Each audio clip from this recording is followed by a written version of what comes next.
Assalamualaikum warahmatullahi wabarakatuh. Sampurasun, nepangkeun pun wasta marisaha siswi SMP Negeri Hiji Cidahu. Simkuring pun Helda Nurfadila.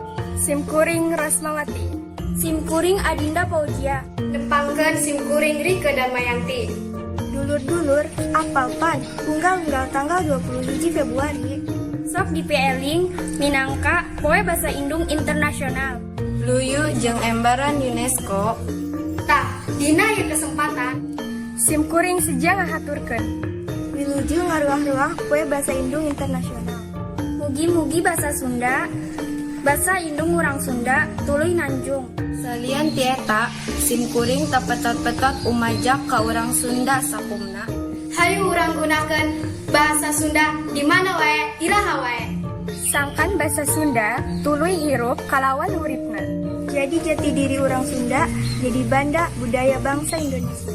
Wilujeng, jeung mun bisa mah Dulur-dulur oge nyen video nu kaos ieu nya.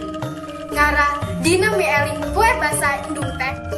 Urang Sunda guyub mikareus basana sorangan.